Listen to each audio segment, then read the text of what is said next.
सारी संगत जी को शुक्राना। आज गुरुपूरब की लख लख बधाई हो सबको। गुरु नानक बर्थडे की लख लख बधाई हो। सारे जगत के स्वामी निरंकार रूप हमारे श्री गुरु नानक देव जी, जो सबसे बड़े महापुरुष कहलाए, जिन्होंने अपनी इस वाणी से, इस वाहेगुरु नाम से इस पूरी दुनिया को तारा। कल तारन गुरु नानक आया, कल तारन गुरु नानक आया, मिट्टी तुंद जग चानन होया। कल युग में अवतार लिया श्री गुरु नानक देव जी ने। और मैं तो हमेशा एक ही बात कहती हूँ कि उसके 550 वर्षों के बाद हमारे गुरु जी हमारे गुरु नानक के रूप में वापस आए हैं। ये बहुत बड़ी बात है, क्योंकि मुझे बहुत बार गुरु जी ने ही दर्शन दिए, गुरु नानक देव जी के रूप में दर्शन दिए उन्होंने। आज मैं सुबह अमृत वेला में, मैं 5-7 मिनट आपके ले लूँगी। अमृत वेला में आज मैं सुबह अकेली थी। आज मेरे अंकल भी थोड़ा लेट उठे और मैं बहुत बहुत रो रही थी। आज मेरे को इतने आंसू बह रहे थे मेरे, सिर्फ ये सोच के कि मेरे पापा श्री गुरु नानक देव जी का मैं शुक्राना कर रही थी, इतना शुक्राना कर रही थी, दिल से कर रही थी। और अमृत धारा बही चली जा रही थी कि आपने ही मुझे गुरु जी से मिलाया। आप, अगर आपकी रजा थी तो हमारे जीवन में जो हम इतनी लेट हम गुरु जी से मिले, तो मैं उनको आज बहुत सारी, आज मैंने उनसे बातें की कि मेरे को जब मैं गुरु जी से मिली, जब से मेरे जीवन में गुरु जी आए, गुरु जी ने हमारे कभी भी कोई पाप पुण्य नहीं देखते। तुम कितने पाप करके आए हो, तुम्हारे अंदर कितनी मैल, कितनी नेगेटिविटी, कितना गंद भरा हुआ है, वो एकदम से हमारे को पॉजिटिव और क्लीन कर देते हैं। और मैंने नहीं देखा कि कोई भी इस धरा पे, बहुत सारे देवी देवता, सब भगवानों को नमस्कार है, हम भी सबको मानते हैं, पर गुरुजी का नाम जो है निर्मल सिंह, उन्होंने अपने उस नाम को बिल्कुल सार्थक किया है कि उन्होंने निर्मलता से अपनी पूरी संगत को अपना लिया। उन्होंने कभी पूछा ही नहीं, जब आप बड़े मंदिर जाते हो संगत जी, वो कभी आपका फाइल जरूर आपकी सबकी खुली होती है वहाँ पे, हमारी सबकी, पर वो कभी भी ये नहीं देखते कि इस फाइल में बुरे कर्म क्या हैं और अच्छे कर्म क्या हैं। पाप पुण्य नहीं देखते, जो भी आता है उसे गले से लगा लेते हैं। क्योंकि ऐसे ही बहुत सारे देवी देवता हुए, राम ने अहिल्या को तारा, गनका पापी को तारा गया। तो जितने भी हम लोग इस दुनिया में आए हैं, हम लोग बहुत नेगेटिविटी से गुजरते हैं, पर गुरुजी, मैं आज यही शुक्राना कर रही थी, गुरुजी आपने मेरे अंदर की पूरी मैल को खुरच खुरच के इतनी मेहनत करके आपने निकाला है ना, कि मैं तो इस काबिल भी नहीं थी कि मैं आपके गुणगान गा पाऊंगी कभी जिंदगी में, या मैं आपकी कभी पूजा कर पाऊंगी, या मैं संगत को आपसे जोड़ पाऊंगी। ये कभी नहीं सोचा था, क्योंकि मेरी जुबान पे हमेशा वाहेगुरु वाहेगुरु होता था। और मैं बचपन से गुरुद्वारे जाती थी, तो मैं हर गुरु नानक बर्थडे पे, अभी मुझे याद है आज से 3-4 साल पहले मैं यूएस में थी, तब भी गुरु नानक बर्थडे आया था। वहाँ पे मैंने सत्संग शेयर किया था, एल्क में किया था, जहाँ पे गंगा आंटी सत्संग कराती हैं। तो उन्होंने मुझे मौका दिया उस दिन गुरु नानक जयंती पर, तो मैंने अपना थोड़ा सा जो मेरी यात्रा थी मैंने शुरू की थी। आज सुबह से मेरे मन में भाव आ रहे थे, क्योंकि मैं इन दिनों बहुत बिजी रही, बच्चे आए हुए थे बाहर से, फिर छोटी बेटी थोड़ी बीमार हो गई, तो टाइम ही नहीं मिला कुछ भी ज़्यादा सत्संग शेयर करने का। पर आज सुबह से गुरुजी एक ही भाव दे रहे थे कि चल आज फिर से अपनी जर्नी शेयर कर दे। तो मैं शॉर्ट में आपको बताती हूँ कि नीचे ही बैठ जाती हूँ, वो आदत नहीं हो पर बैठती। जब मैं 7 साल की थी ना संगत जी, तो मैं ना नीच थाऊ गुरुद्वारे जाती होती थी, जो ये BL के कपूर के राजेंद्र नगर में बना हुआ है, मेन रोड पे बना हुआ है। उसका गार्डन आज भी वैसा ही है, आज भी उसमें तरह तरह के फूल खिले होते हैं, बहुत तरह के, उसमें हजारों तरह के फूल हैं।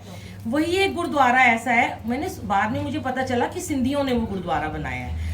उसके अंदर बाबा जी की भीड़ है, और बाबा जी की भीड़ के पीछे गुरु नानक देव जी का स्वरूप लगा हुआ है, जो हमारे अंदर लगा है, जो गुरु जी के मंदिर में भी लगा हुआ है, वही स्वरूप वहाँ पे बहुत बड़ा लगा है, और नीचे गुरु नानक देव जी की, बाबा जी की भीड़ है।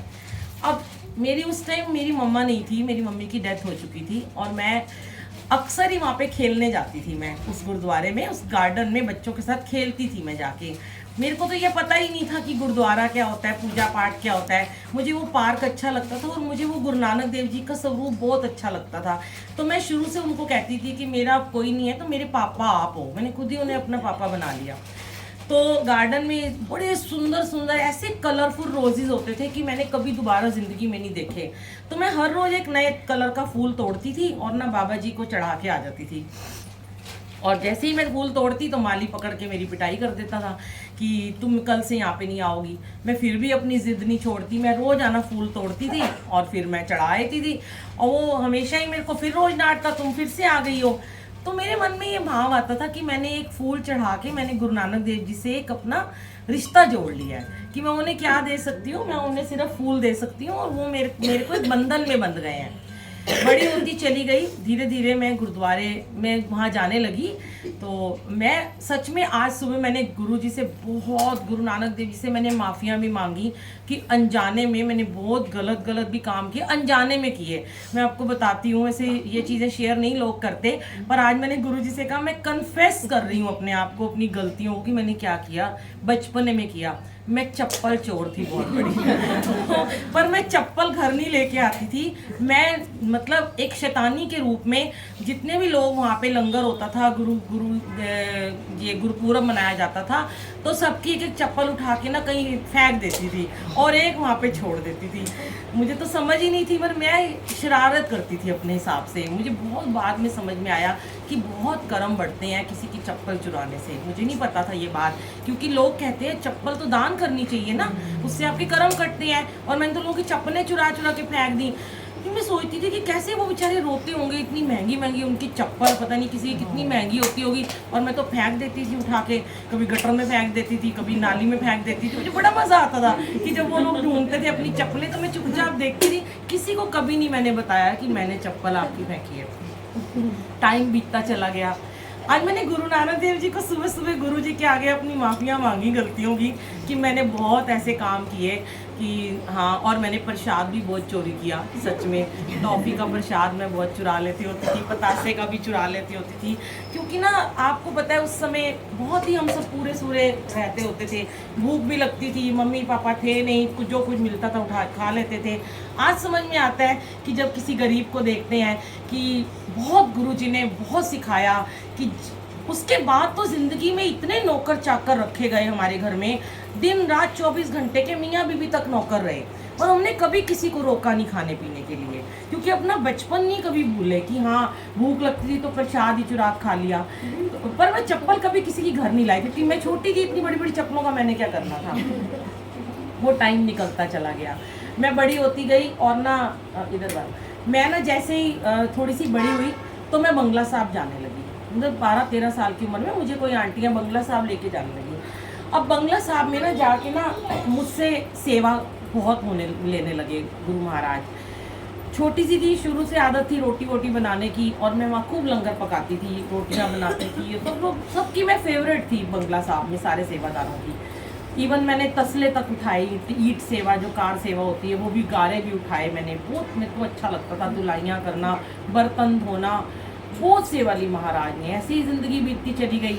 फिर मेरे जीवन में जब मैं 18 साल की हुई तो मेरे हस्बैंड का प्रवेश हुआ, हमारी लव मैरिज हुई। तो मैं गुरु नानक देव जी से ना मैं तब से ज़्यादा जुड़ी थी संगत जी कि जब मैं 10th में पढ़ती थी। तो मेरे 10th का एग्ज़ाम थे, तो मेरे घर में ना एक बाबा जी का कैलेंडर लगा होता था। अब जैसे मैं सबको मना करती हूँ कि आप स्वरूप के ऊपर भोग लगाते हैं, हमें तो कहाँ समझ थी। मैं कुछ भी खाती थी ना स्वरूप पे भोग लगाई थी खाना, उनके मुंह पूरा ऐसे रोटी से भर जाता था, दही चाय सब उनको लगाती थी। तो मेरे एग्ज़ाम थे बोर्ड के, तो मैं पढ़ने का मुझे बड़ा शौक़ था, पर मैं इतना पढ़ नहीं पा रही थी। तो मैंने बोला कि आप ना मेरे पेपर क्लियर करा दो, तो मैं सारी ज़िंदगी ना आपकी मतलब गुलाम बन के रहूँगी। मैंने गुरु नानक देव जी से कहा कि आप तो मेरे पापा हो। मुझे लगता था ये तो चुटकियों में मेरा सारा काम कर देते और करते भी थे। तो मेरी ना इंग्लिश में कंपार्टमेंट आ गई। अब मैंने कहा कि भाई अब तो इन्होंने तो मेरे साथ धोखाबाजी कर दी है। पर फिर भी ना वही जो उन्होंने मेरे मन में विचार डाला था ना, आज भी वो विचार गुरु जी के साथ वो जिंदा है कि तुम्हारे पे कैसा भी वक्त आए ना, तुम्हें अपने आप को अपने गुरु से ना भरोसा कभी मत उठाओ। हम क्या करते हैं, हम इतने नाशुक्रे हैं, हमें गुरु 10 नियामतें देता है, एक नहीं देता तो हम उसके लिए उनसे शिकायत करते हैं।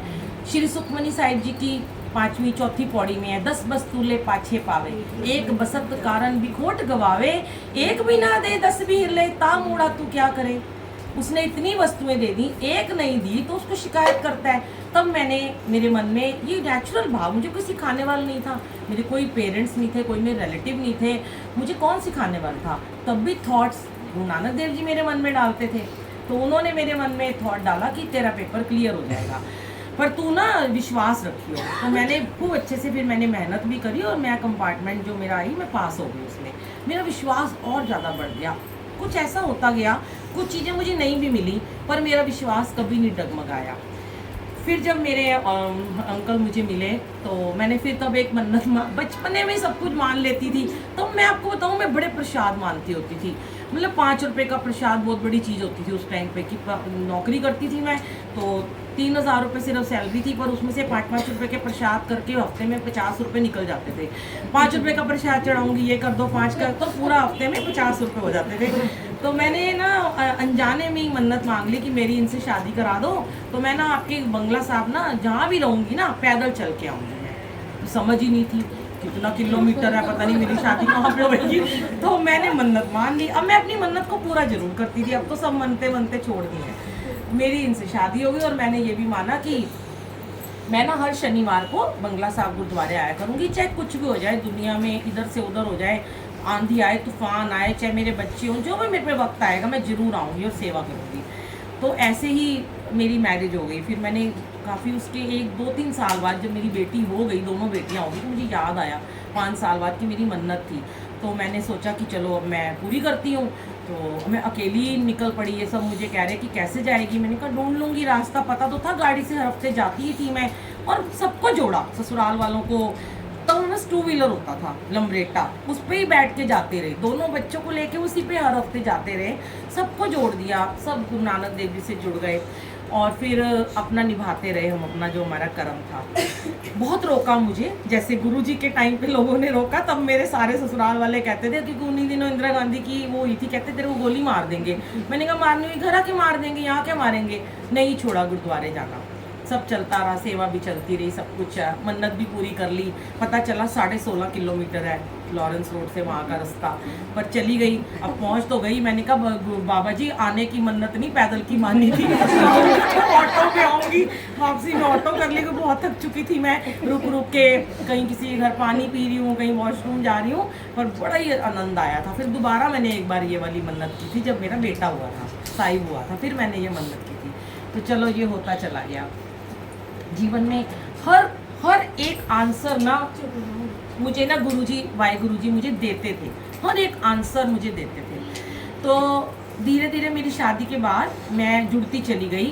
पहला सुखमनी साहब का पाठ किया जब मेरा बेटा मेरी कोख में आया, साहिब आया, तब मैं सुखमनी साहिब, मेरे को पता नहीं था, मैंने गुटखा लिया और मैंने वहीं पे गुरुद्वारे में पाठ करना शुरू कर दिया। आजकल जो चिलिया चल रहा है 51 दिन का, उसमें लिखा था 51 दिन पाठ करने से आपकी मन्नत पूरी होगी, और मैंने शुरू कर दिया और मेरा उसी महीने में मैं प्रेग्नेंट हो गई और मेरा बेटा हो गया। चलो जी ये भी हो गया। अब बड़ी इन्होंने हर सारी संगत जुड़ने लगी, हमारे घर रैन सभाइयाँ होने लगी। रात को आधी रात को 2:30 बजे अंधेरा करके छोटा बल्ब जला के वाहिगुरु का सिमरन 2-2 घंटे मैं चली जाती थी। उठ के रातों को वो सफ़ेद जो चुनियाँ बांधते हैं उनके साथ रल मिल के गुरुपूरब में, झांकियों में खूब भजन गाने, खूब सेवा, बहुत कुछ मेरे से, मतलब इन्होंने मेरी हर बात माननी। और जैसे आज गुरु जी के इतनी सारी संगत जो मुझे बोलती है कि बुलबुल आंटी हमारी अरदास कर दो, मैं नहीं करती कभी भी। उस समय वो गुरुद्वारे की इतनी बड़ी बड़ी आंटियाँ, इतनी बड़ी बड़ी सिखनियाँ मुझे कहती थी कि हम तेरी बड़ी जल्दी सुनते हैं, तुम्हारी अरदास कर दें। तब भी मुझे नहीं हुक्म था, तो मैं कहती थी कि नहीं, कोई मीडिएटर नहीं। मुझे नहीं पता था गुरुजी ऐसे बोलेंगे कोई मीडिएटर नहीं है। मैं खुद ही, मेरे हस्बैंड मुझे कहते थे कोई मीडिएटर नहीं होना चाहिए बीच में। तो मैं कहती थी आप खुद अपनी अरदास करो, मैं नहीं आपकी अरदास कर सकती। सुनते चले गए। वक्त आता है जब गुरुजी अपने आप से जब जोड़ते हैं तो वो लीला रचते हैं। बड़ी शॉर्ट में बता रही हूँ मैं आपको, ये 10-12 मिनट में ही बता रही हूँ। सुना तो आपने बहुत होगी मेरी जर्नी यूट्यूब पे। तब गुरु नानक देव जी एकदम खामोश हो गए, चुप हो गए, क्योंकि उन दिनों ना, उससे पहले ही मैं कहती थी कि, हमेशा कहती थी आप मेरे पापा हो, और मेरा तो कोई भाई नहीं है। जो मेरे भाई बने हुए थे, जैसे मेरे बहुत सारे फैमिली में हैं, मामा चाचे हो, सबके बच्चे मासियों के, राखी टीका करती थी, पर मन से वो नहीं था कि हाँ एक ऐसा, गुरु नानक देव जी को भी राखी बांधती रही हूँ, कृष्ण जी को भी बांधती रही हूँ। तो मैंने कहा मुझे, मतलब मेरे मन में एक रूप था, मुझे नहीं पता वो गुरु जी का रूप था, वो पहले से ही था। जब मैं गुरु जी से मिली थी तो मैं कहती थी यही तो मैं सोचती थी, ऐसा मेरा एक भाई हो।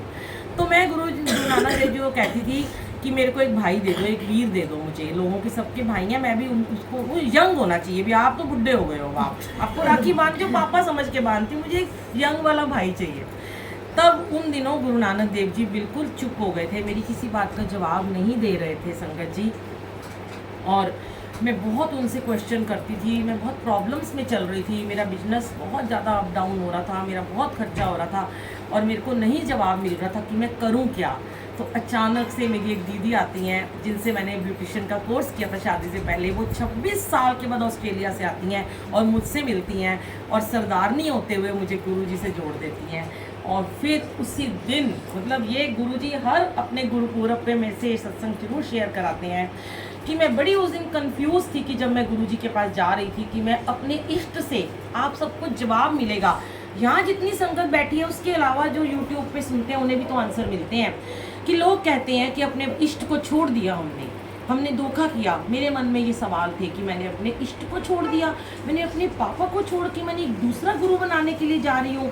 पर गुरु नानक देव जी बिल्कुल, दोनों की मिली भगत थी, गुरु जी की और गुरु नानक देव जी मिल गए थे दोनों, क्योंकि गुरु जी का हुक्म हो रहा था ना कि अब ये मेरे पास आने वाली है। और फिर मेरे को जब मैं गई वहाँ पे और रास्ते में जिस गाड़ी में शुक्र करा चल रहा था, और जब मैं वहाँ पहुँची तो मुझे वही सब रूप जो मैं बचपन में श्री गुरु नानक देव जी को देखती होती थी, वही सब रूप गुरु जी के मंदिर में लगा हुआ था। मैंने कहा तो मेरे बचपन वाले पापा यहाँ रहते हैं, ये तो मैं गुरुद्वारे में आ गई। और अंदर एंटर करते ही पहला शब्द चल रहा था, तू काहे डोले प्राणिया तो ही राखेगा सिरजनहार, साहिब मेरा मेहरबान। तो गुरुद्वारा आ गया, मैंने सर ढका और मैं बैठ गई। देखा सामने शिव जी बोले बाबा, गुरु जी को तो मैंने देखा ही नहीं था, ना गुरु जी गद्दी देखी, ना गुरु जी के सब रूप देखे, क्योंकि मेरी आंखें किसी को देखती ही नहीं थी गुरु नानक देव जी के अलावा। पर बड़ी उधेड़ बुन थी, वाहिगुरु चल रहा था, जय गुरु जी तो बोल ही नहीं रही थी। जब वापस निकली, चाय पी, जो भी मेरा बहुत सारा उसमें सत्संग है, सर दर्द हो रहा था, मुझे नींबू पानी दिया गया सेवादारों ने कि उन्होंने ये बोला कि गुरु जी ने भेजा आपके लिए। तन मन निहाल हो रहा था, वाइब्रेशंस आ रही थी कि कुछ शक्ति है यहाँ पे। और जब बाहर निकली तो जिसकी गाड़ी में बैठी वो गुरु जी की पुरानी संगत, और उन्होंने ये दुविधा दूर की कि उनके घर भी गुरु ग्रंथ साहब जी हैं, वो भी गुरु जी को मानते हैं। आप वाहे गुरु बोलो, जय गुरु जी बोलो, सब एक ही बात है, वहम मत करना। सारे वहम दूर हो गए, बहुत पॉजिटिविटी लेके आई। अगले दिन ही मुझे स्वप्न में श्री गुरु नानक देव जी आए, यही वाला स्वरूप। ये स्वरूप मेरे बेडरूम में लगा होता है, जब मेरी शादी हुई है तब से है ये स्वरूप। ये स्वरूप को देख के ही मेरा बेटा हुआ। इनकी आंखें देखती थी तो कहती थी साहिब की आंखें आपकी जैसी हो, और आप ध्यान से कभी देखो मेरे बेटे की आंखें बिल्कुल ऐसी हैं, बादाम जैसी। इनकी आंखें बादाम जैसी हैं, ऐसे करके ना बिल्कुल। तो इनसे बातें, ये मेरे कमरे में ही लगा हुआ था स्वरूप, और मैं गुरु जी का छोटा स्वरूप मिला था और चरण स्वरूप मिले थे, लाके बाबा जी की भीड़ के साथ मंदिर में रख दिए थे। 2:30 बजे, हमेशा अमृत वेले में ही मुझे गुरु जी ने दर्शन दिए, जितनी बार भी दिए। 2:30 बजे मुझे ड्रीम आता है कि मैं उसी मंदिर में दोबारा से जा रही हूँ, समाधि के पास में चल रही हूँ। मैं जिस एक दिन पहले गई हूँ, पर सपने में आता है कि मैं 4 साल बाद उस मंदिर में दोबारा से गई हूँ, बीच में गई ही नहीं हूँ। और समाधि के चलते चलते मेरा हाथ कोई ऐसे टच कर रहा है, और मैं कह रही हूँ छोड़ दो, इतना रश है, लोग हैं, कोई मेरा हाथ नहीं छोड़ रहा है, ऐसे टच कर रहा है। तो एकदम से मैं देखती हूँ कि वहाँ पे सब कुछ खाली हो जाता है, कोई बंदा नहीं है समाधि के पास, और मेरा ये वाला हाथ, ये लेफ्ट हैंड सीधे हाथ से ऐसे कस के पकड़ा हुआ है, और मैं बहुत कांपती हूँ। और वहाँ पे गुरु नानक देव जी, यही वाले गुरु नानक देव जी मुझे नज़र आते हैं और मुझे कहते हैं कि तू बड़ी परेशान थी ना, तेरे प्रश्नों के मैं उत्तर नहीं दे रहा, तू कहती थी ना कि मुझे एक भाई चाहिए, अब मैंने तेरा हाथ गुरु जी के हाथ में सौंप दिया, और आज से वो तेरे वीर जी हैं। वो दिन था कि मतलब गुरु नानक देव जी ने ही मुझे गुरु जी से जोड़ा। आज मैं इनके इतने शुक्राने कर रही थी सुबह कि मैं आपको कभी भूली नहीं हूँ। गुरु नानक देव जी ने ही, गुरु जी ने कभी भूलने ही नहीं दिया ना उनको। हम ये सोचते हैं हम भूल गए उनको। गुरु जी ने तो रोज मेरे से अमृत वेले में वाहिगुरु का सिमरन कराते हैं, आनंद साहब चलवाते हैं, कड़ा प्रसाद बनवाते हैं, जपजी साहब कराते हैं, सुखमनी साहब कराते हैं। ये कौन करा रहा है? मैं आज कह रही थी वाहिगुरु जी को, मैंने कहा आपका कर्जा तो मैं ज़िंदगी भर नहीं उतार सकती, क्योंकि आपने मुझे कितना प्यारा, जैसा मैं चाहती थी वैसा मुझे भाई दे दिया। तब मुझे ड्रीम में आके तब गुरु जी ने मुझे कहा था, वाहिगुरु जी ने मुझे कहा कि मैं हूँ सच्ची च बुढ़ा हो गया, मैं तेन नहीं संभाल सकता, हूँ तेरे गुरु जी तेन संभालेंगे और तू मेरे हाथ से अब निकल गई है। तो वाकई में शायद उन दिनों में बहुत ज़्यादा उड़ रही थी हवा में, बहुत काम करती थी, बहुत मीडिया में रहती थी, बहुत लोगों के इर्द गिर्द रहती थी। एकदम गुरु जी ने अपने सीने से ऐसे समेट लिया, अपने अंदर समेट लिया, सारी दुविधाएं दूर कर दी और सच में दिखाया उन्होंने मुझे। जो मेरी प्रॉब्लम थी उसको उसी दिन ठीक किया, मेरा काम धंधा इतना अच्छा चला दिया। करते करते 1-2 साल उन्होंने कहा रज ले, पैसे कमा ले, काम कर ले, मीडिया में तेरा नाम हो रहा है, सब कुछ हो रहा है। और फिर गुरुजी ने मेरा YouTube का चैनल बनवाया और फिर मुझे ड्रीम में आके बोला कि तू बोलती थी ना कि मेरे को एक मेकअप आर्टिस्ट बनना है, मेरे को टॉप की मेकअप आर्टिस्ट बनना है, मुझे दिल्ली में लोग जाने और मुझे सब जगह लोग जाने। अब तुझे इंडिया में क्या, इंडिया से बाहर की संगत तेरे को इतना प्यार करती है कि तू सारी जगह मीडिया में फेमस हो गई है। तेरे को मीडिया चाहिए था ना, तुझे मेरे नाम से मीडिया मिला सच में। और गुरुजी की वजह से आज इतना प्यार, जो कभी तरस रहे थे बचपन से प्यार को कि कोई पड़ोसी आके एक बार प्यार कर जाए, और उसके बाद मिलता ही चला गया और आज इतना मिल रहा है कि मैं कहती हूँ गुरुजी मेरी झोली छोटी पड़ गई रे, तूने इतना दिया मेरे दाता। सबकी झोलियाँ ऐसे भरो मालिक, सबको ऐसे ही ब्लेस करो। पर हाँ संगत जी, एक बात मैं ज़रूर आपसे कहना चाहूँगी, वक्त बुरा अच्छा ज़रूर आता है, सबके ऊपर आता है, हमारे ऊपर भी आया, बहुत दिया मालिक ने, फिर सब कुछ छीन लिया, फिर सब इतना अच्छा दे दिया। लेकिन अपने मालिक से ना भरोसा ना हटाओ। एक बात मैं आपकी दूर करना चाहूँगी, कोई भी सत्संग को सुनेगा उसको शेयर जरूर करना कि जो लोग ये कहते हैं कि मुझे बड़े सारे लोग आज क्वेश्चन करते हैं, हम राम जी को मानते हैं, हम कृष्ण जी को मानते हैं, हम माता रानी को मानते हैं, हम साईं बाबा को मानते हैं, हम गुरु नानक देव जी को मानते हैं। हमारे घर वाले कहते हैं कि तुम धोखा कर रहे हो, तुमने छोड़ दिया। मुझे भी ये सब लगा था, पर गुरु जी कभी नहीं कहते अपने इष्ट को छोड़ दो। फिर मैं ये जवाब देती हूँ, क्योंकि ये गुरुजी उदाहरण मुझसे दिलवाते हैं। जब लड़कियाँ मुझे फ़ोन करती हैं ना, तो मैं उन्हें ये कहती हूँ कि एक बात बताओ, तुम्हारे जीवन में पहले तुम्हारे पापा थे, तुम्हारी मम्मी थी, तुम्हारी शादी हो गई, तुम्हारे सास ससुर आ गए, माँ क्या कह के अपने बच्चे को भेजती है कि अब तेरा ससुराल ही तेरा असली घर है, तूने उनको मुझसे भी ज़्यादा प्यार करना है। तो वो आप जाके जब अपने सास ससुर के साथ 25-30 साल बिता लेते हो, 10 साल, 15 साल, 2 साल, कितना प्रेम हो जाता है अपने ससुराल वालों से, देवर देवरानी जेठानियों से, तो क्या हम अपने माँ बाप को भूल जाते हैं? नहीं भूलते। हमारे माँ बाप के प्यार में तो जरा भी कमी नहीं आती है। तो हम ये क्यों सोचते हैं कि हम गुरु जी से मिल जाएंगे तो हम गुरु नानक देव जी को भूल गए? अरे गुरु नानक देव जी ने, वाहे गुरु ने हमारे जीवन में एक रिश्ता और ऐड ऑन कर दिया। उन्होंने ये नहीं कहा रिश्ता छोड़ दो मेरे से, पुराना रिश्ता तो छोड़ दे। उन्होंने आपके जीवन में एक ससुराल का रिश्ता जैसे बनाया, ऐसे ही एक रिश्ता और बना दिया, वीर जी का रिश्ता, भाई का रिश्ता दे दिया। तो पापा ने ये तो ना कहा मुझे भूल जाओ। और गुरुजी ऐसे है, मैं आपको बताऊँ, मैं गारंटी से कह सकती हूँ, गुरुजी कभी भूलने ही नहीं आपको देंगे। मैंने बड़े लोगों से सुना है, लोग कहते हैं हम जब से गुरुजी से जुड़े ना, हमारा दिल ही नहीं करता हम माता रानी का कुछ करें। मेरे घर माता रानी विराजमान है, नवरात्रों में भी माता रानी के सत्संग कीर्तन भी होते हैं, सब कुछ होता है। तो एक लड्डू गोपाल थे, 2-2 आ गए, दूसरे भी ले आए, गुरुजी लाए ना। गुरुजी का हुक्म ना होता, ये गुरुजी के कमरे में सारे देवी देवता, पूरा ब्रह्मांड कैसे आ जाता? गुरु ग्रंथ साहब जी भी यहाँ रखे, फिर शिवलिंग भी आ गया। तो वो गुरुजी ने ही पूरे दिखा दिया कि मैं ही पूरा ब्रह्मांड हूँ, कहीं मुझसे सब एक है, एक नूर से सब जग उपजिया, कौन भले कौन मंदे। सारा एक ही परिवार है, गुरु परिवार है, माँ का परिवार है। कोई वहम मत किया करो, कोई आपसे पूछे भी तो बोलो जी हमें कोई ऐसा वहम नहीं है। और सबसे बड़ी बात, आज जो ग्रहण था, बड़े लोगों ने कहा आपने ग्रहण में सत्संग रखा, शायद गुरुजी मुझसे सेवा लेके लोगों के वहम दूर करना चाहते हो, क्योंकि गुरु नानक देव जी की हर साखी में लिखा है कि तुम जो पितरों को भी पानी देते हो तो क्या वो पितरों को पहुंचता है क्या? ये साखियों में लिखा है। तो उन्होंने, गुरुजी ने आज ही सत्संग क्यों रखवाया कि ग्रहण उनके लिए है जो प्रेग्नेंट है औरतें, या उनको हम कहते हैं थोड़ा ध्यान रख लो। बाकी लोगों के लिए क्या ग्रहण है? आप ग्रहण में क्या कहते हैं? सूर्य ग्रहण हो, चंद्र ग्रहण हो, कहते हैं सिमरन करो, पूजा करो, पाठ करो। आज आपने क्या किया? पाठ पूजा ही तो करी है।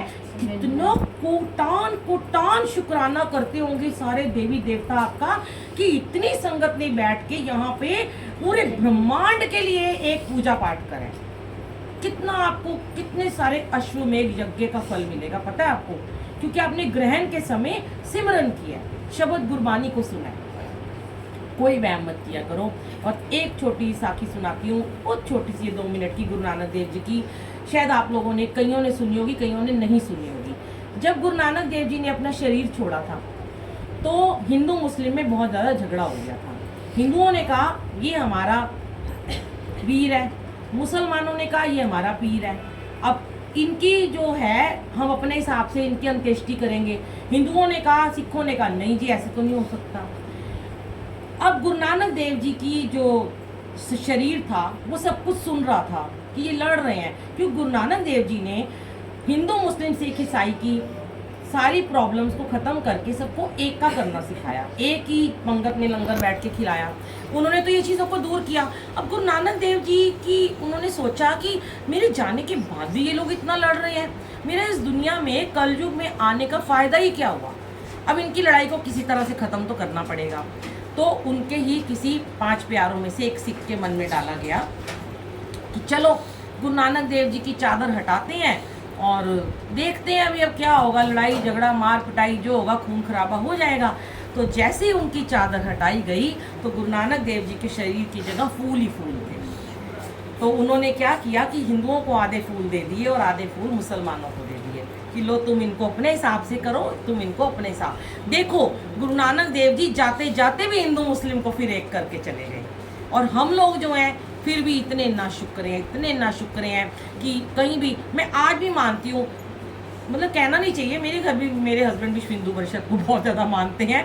और शुरू में, अब तो ऐसे नहीं रहे हैं, कोई मुस्लिम या कोई आ जाता था या कुछ तो बड़ी प्रॉब्लम्स हो जाती थी घर में, पर अब नहीं है ऐसा। और मेरे घर तो आती हैं, मुस्लिम आती है, मैं उससे भी खाना बनवा लेती हूँ, मैं उससे भी काम करवाती हूँ, क्योंकि सब एक है। भगवान ने ये नहीं कहा कोई किसी में खून अलग है। अब किसी एक मुस्लिम को किसी ने हिंदू ने पाल दिया, उसमें पता था अनाथ आश्रम से लाया था कि वो मुस्लिम था, उसमें कौन सा खून था, काटोगे तो एक ही खून है। और यही चीज़ें हमें उनके शब्दों पर, चाहे वो गुरु जी हैं चाहे वो गुरु नानक देव जी हैं, हमें उनके जो विचारों पे चलना बहुत ज़रूरी है। गुरु जी कहते हैं तुम ये कहते हो हम गुरु जी को मानते हैं, हम गुरु जी वाले हैं, पर तुम गुरु जी की तो नहीं मानते हो, पहले गुरु जी की बात मानो। आज हमें परमात्मा ने फिर से दर्शन दिए हैं। हम लोग सोचते थे 550 वर्ष पहले जब गुरु नानक देव जी ने अवतार लिया, हम कहाँ थे, कितनी ब्लेस्ड होगी वो संगत जिन्होंने उनको देखा। आपको पता है हमारे 500 साल बाद हमारी पुश्तें कहेंगी वाह हमारे मम्मी पापाओं ने तो गुरु जी को देखा, वो परमात्मा के साथ बैठे थे। हम अपने आप को फॉर ग्रांटेड ना लें। हम सोचे कि हम उन शायद 33 करोड़ देवी देवताओं में से एक हैं। अपने आप को ऐसा मानो कि हमें अपने गुरु के साथ बैठने का भाग्य मिला है, सौभाग्य मिला है, और उसको इधर उधर की बातों में ना गवाओ, ना ही किसी के गुमराह हुआ करो। कोई आपको कुछ भी बोल देता है उसकी पीछे उसके चल देते हो, और वो मेरे जैसी कोई आंटी मिल जाए चाहे अंकल मिल जाए उसके ही हो जाते हो। नहीं, सिर्फ इनसे डायरेक्ट कनेक्शन करना है। कोई हम है सत्संग करते हैं, शेयर करते हैं, सेवा करते हैं, ख़त्म, हमारे साथ इतना ही आपका रिश्ता है। अब किसी का अगर मैं बाई चांस फ़ोन ना उठाऊं वो मेरे से नाराज़ हो जाता है। मुझे समझ में नहीं आता क्यों ऐसा करते हो। मैं कल की बात कर रही हूँ इसलिए बंद करवा रही हूँ।